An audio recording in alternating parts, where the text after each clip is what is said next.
woke up this morning and it all hurts. Your head, your back, your stomach. That reminds me of a song that we used to sing when I was a kid. My head hurts, my back's too tight. I don't know if you guys have ever heard that one.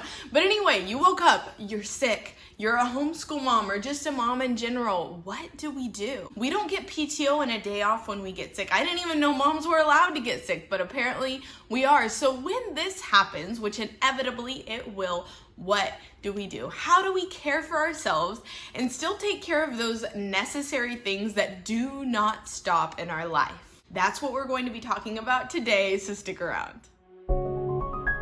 Hello, welcome to my familia homeschool. My name is Marissa. I live in Miami with my 3 daughters and my husband, and we are a family that has chosen homeschool as the way that we educate our children. We are also a bilingual homeschool family, so I love talking about all things bilingual education, all things homeschool, all things mom life. So if that is something that interests you, make sure to give us a thumbs up and subscribe so you can join us in the future. Like I was talking about in the beginning, even though we wish it wouldn't, eventually it's going to happen. One day you're gonna wake up, you're not gonna feel well, and you're still gonna have your kids at home. So what do? How do we deal with sick days as homeschool moms? This video is a collaboration with Abby from Rooted in Rest and Jessica from The Waldock Way. There is a playlist with a whole bunch of other moms sharing their tips about what to do on homeschool mom sick days. So I'm going to leave that playlist in the description. Make sure to check that out at the end of this video so you can hear tips from a whole bunch of different homeschool moms and how they deal with these kind of days.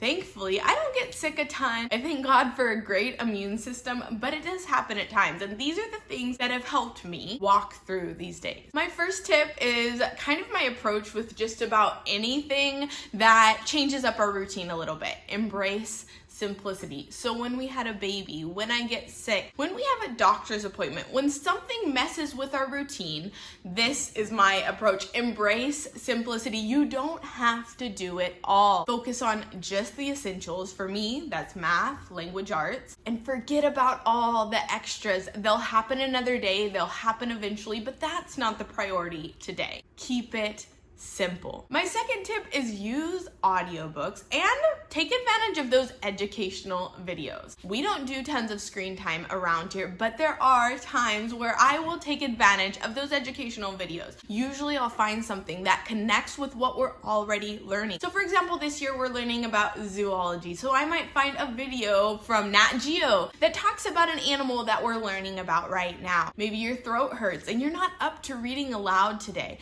Well, find an audiobook, maybe on Hoopla. With most libraries, you're able to get audiobooks free. So grab the audiobook of the book that you're already reading aloud and turn that on. My third tip is keep quiet, independent activities on hand. Now, this comes in handy pretty much just any old day. We love those quiet, independent activities for quiet time, for rest time. That is definitely an anchor in our day, but especially on those days when you're feeling under the weather, those quiet, independent activities are great options. So things like Legos, things like Magnetiles, things like arts and crafts, maybe some coloring pages or some puzzles are some great things to keep your kids busy while you're able to get a little bit of extra rest. And my last tip is keep it cozy. So we do a lot of our homeschooling on the couch anyway, but that's a perfect thing to do when you're not feeling great. You probably don't want to be sitting in a hard chair at the table, or probably don't want to be sitting on the floor. Sometimes that's where homeschool happens.